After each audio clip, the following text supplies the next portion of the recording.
Aries, alamin natin ang ganap sa inyo sa buwan ng October. 1 month reading para sa mga Aries.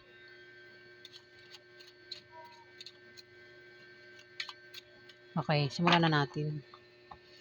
Ano po ganap sa mga Aries sa buwan ng October? Ganap po sa mga Aries sa buwan ng October.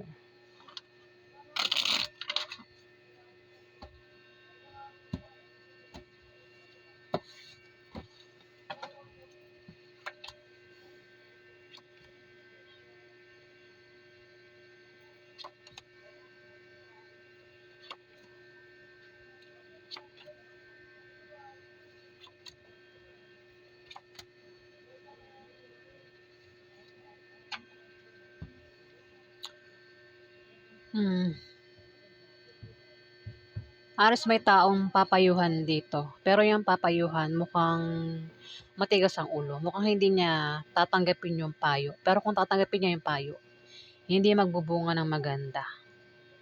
Kasi yung taong papayuhan ay matigas ang ulo at meron siyang maling paniniwala na para sa kanya ay tama. Aries, pwede nga ang payuhan dito ay isang Capricorn, Virgo, Taurus, o ikaw ang papayuhan dito, Aries, sa buwan ng October. Asawa mo siya, Aries. Asawa, o.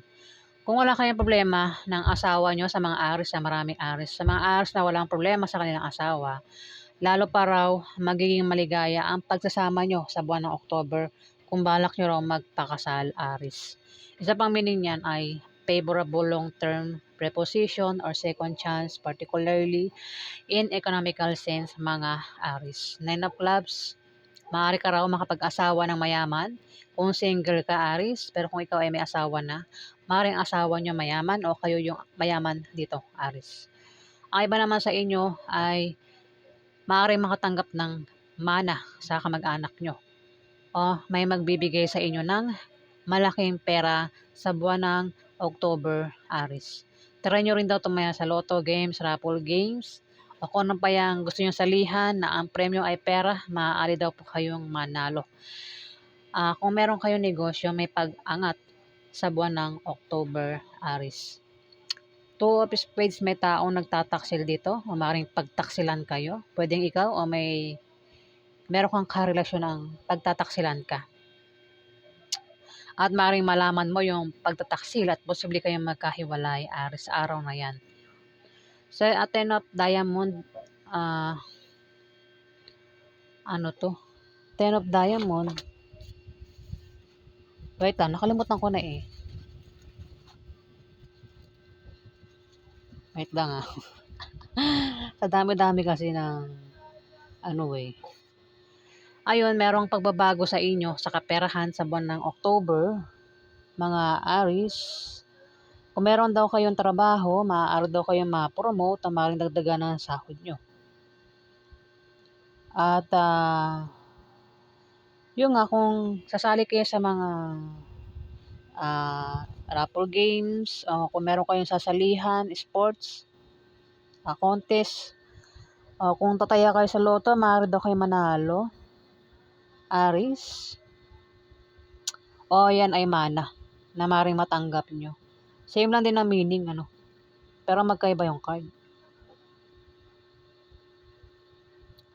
Ayan, Taurus. Ibig sabihin, sinusure niya. 9 tsaka 10, Diamond. Ace of Hearts. Maring magka-problema kayo sa love life at sa pamilya nyo sa buwan ng October. O baka meron kayong gulong kakasangkutan, Aries. Pero malulutas din naman yan, Aries. Ayan. Pero kung nangyayari na, yan daw po ay malulutas na sa buwan ng October, Aries. Yan po ganap sa inyo. Alamin pa natin ganap kay Aries. Ano pa ganap kay Aries sa buwan ng October?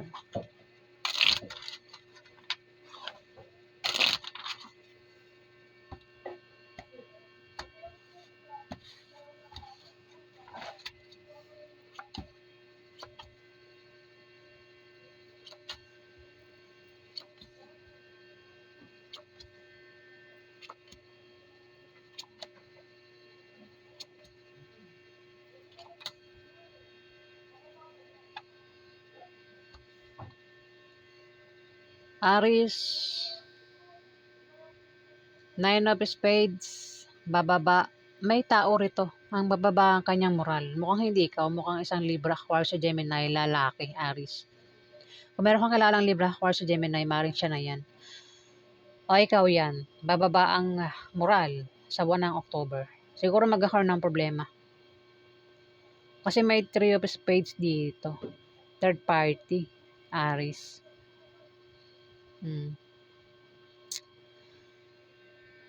Isa-isay natin yung card. Nine of Spades, may tao rito, Aris, ang bababa ang moral at kailangan ng suporta o moral support sa buwan ng October.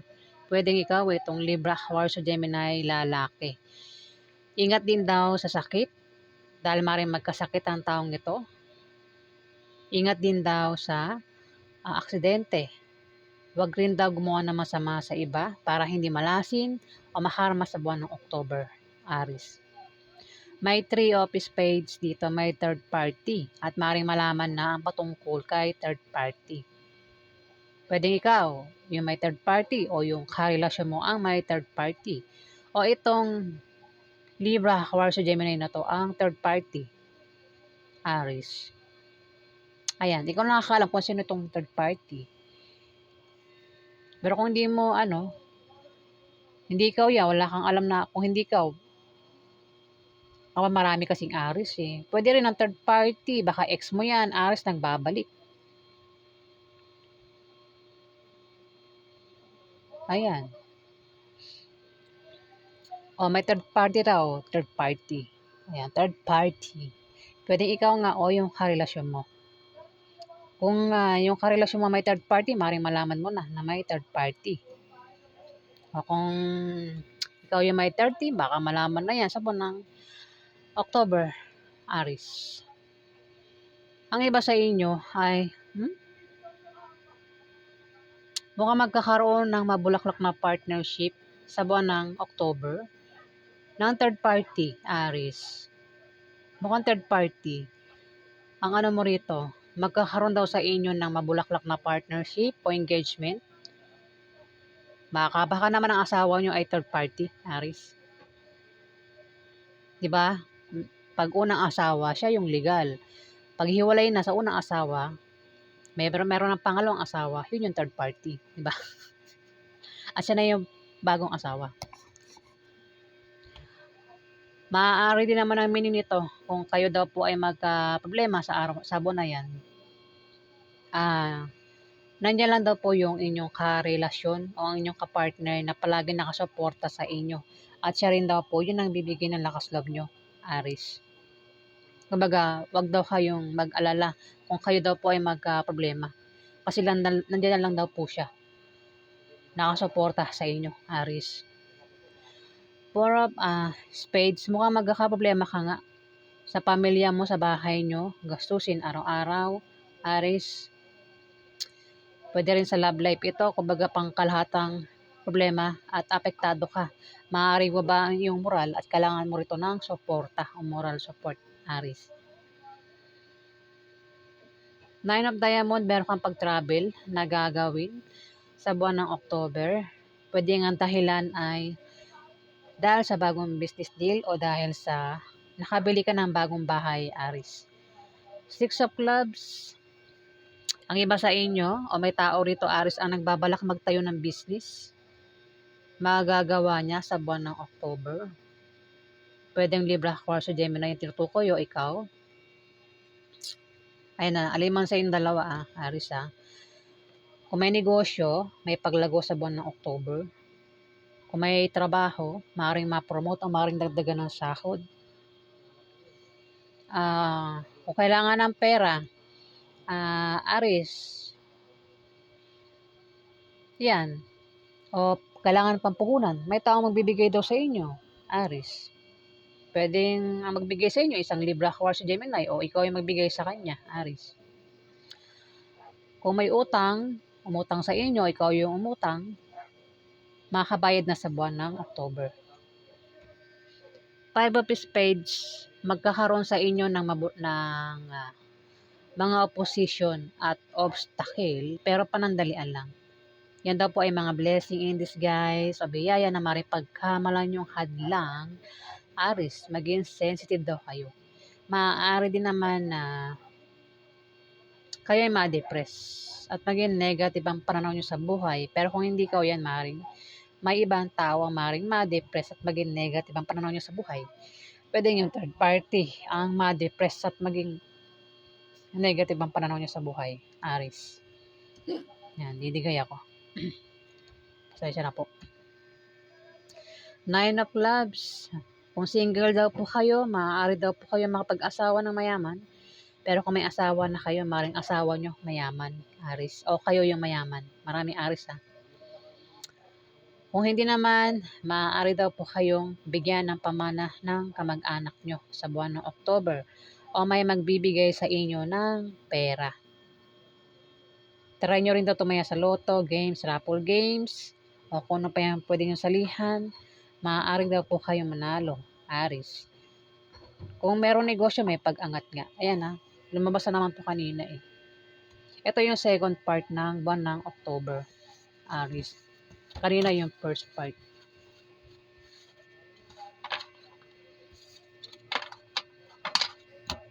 Alamin pa natin ganap kay Aris. Ano pa ganap kay Aris sa buwan ng October?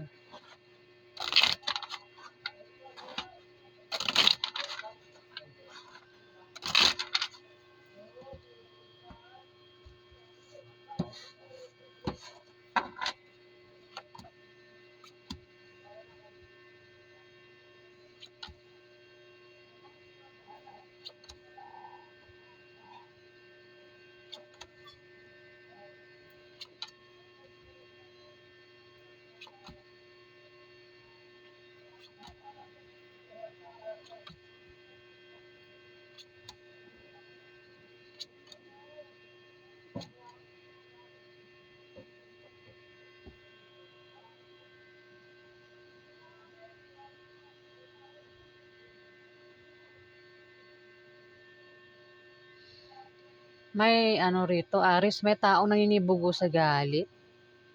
Pwede ang dahilan ng galit ay selos. Ako naman dahilan ng galit niya. Ingat ka sa taong galit kung hindi ikaw yan, Aris ha. Kasi yung taong galit dito, iba ang nasa utak nito.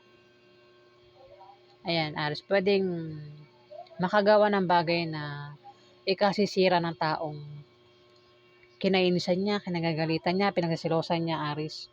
Kung hindi ikaw yan, Aris, ingat ka sa taong galit sa buwan ng October. Ten of Clubs. Kung meron ka negosyo, may paglago sa buwan ng October. Ito yung last part ng October. Susurutin daw kayo sa pera, Aris. Ayan. May perang paparating sa inyo, Aris. Meron kang pag-travel. Pwede rin baka asawa mo. Meron ka bang asawa kasi three of sige. Meron kang pag-travel. Maring ang dahilan ay pera. Maring kukuha ka ng pera, Aris, sa buwan ng October. Pwedeng sahod mo yan. O maring sideline. Maring mag-sideline ka pero babayaran ka agad. Pwede rin yan ay galing sa negosyo mo yung pera, Aris. Ayan, sasortein ka raw sa pera sa buwan ng October. At sa iyong pag-travel, meron ka daw makikilala na mga bagong kaibigan o lalaki magugustuhan mo, Aris. Asawa, kung wala kang problema sa asawa mo, Aris. Ang asawa mo rito ay isang Scorpio, Pisces o Cancer. Ayan, kasi Scorpio, Pisces o Cancer ang nandito eh.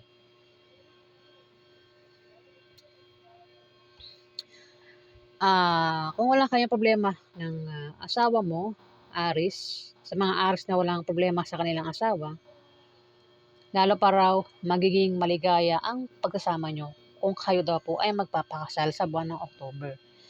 Isa pang meaning niyan ay favorable long-term preposition or second chance, particularly in economical sense, Aris. At may tao rito, Aris, ang magkakaproblema sa pamilya niya, sa bahay niya, Maaaring gastusin din araw-araw, Aries.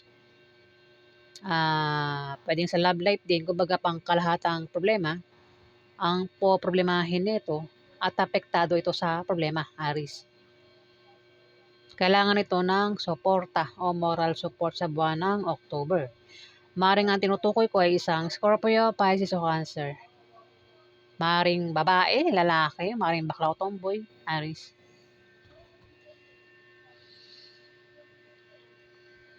Two of Hearts.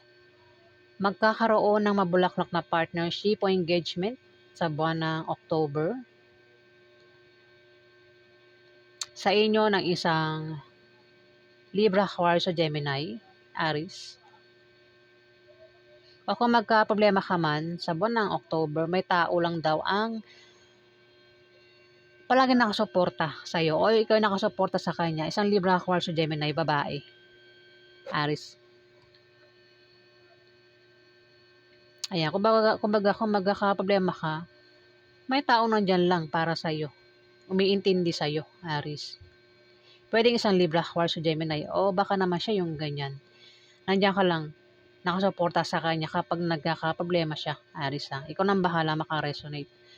May 7 of Hearts dito. May taong asawa tumapat. May taong rito may pabago-bago ng feelings. Sa ibang Aries na meron dyan, karelasyon, kung hindi man kayo tinutukoy dito kasi meron ditong Libra, Aquarius, Gemini na bata ito maring 20 years old, 20 years old to 30 years old. Latang kasarian. Babae, lalaki, bakla o tomboy. May pabago-bago ng feelings. Pwedeng kung ito ay member ng pamilya mo, Aries. Pwedeng yan ay minsan naniniwala sa'yo, minsan hindi, minsan may pabago-bago ng feelings. Kung ito naman ay karelasyon mo, may third party. Pwede ikaw may third party o yung karelasyon mo may third party. Pwedeng saktan ka niya sa araw na yan o biguin ka niya, Aries. Asawa ay tumapat. Mukhang asawa mo, Aries. Libra, Aquarius, Gemini. May asawa ka bang Libra, Aquarius, Gemini, Aries? Ayan, maaaring saktan ka niya, biguin ka niya, Aries, sa buwan ng October. Kasi maaaring ito ay may third party, Aries. So, ikaw yung may third party. Mahal ka lang niya kapag kasama ka niya. Pero pag hindi ka na niya kasama, iba na yung mahal niya, Aries. At may tao rito yung mamimili kung sino sa dalawang minamahal niya o dalawang karelasyon niya ang pipiliin niya sa buwan ng October. Pwede nga ang tinutukoy ko ay ikaw o ito ang Capricorn, Virgo, Taurus. Babae, lalaki o maaaring bakla o tomboy. Ayan, Aries. Hirap pumili. Maaaring may third party. Namimili kung asawa ba o yung third party. Kung away sa pamilya, mamimili kung sino yung kakampihan niya, papaboran niya, paniniwalaan niya. Aries. Ayan. Yan po ang ganap sa inyo, mga Aries, sa buwan ng October. Kung nagustuhan nyo ang aking reading, huwag kalimutan mag-like at mag-subscribe. At sa mga subscriber po, maraming salamat po guys. Salamat.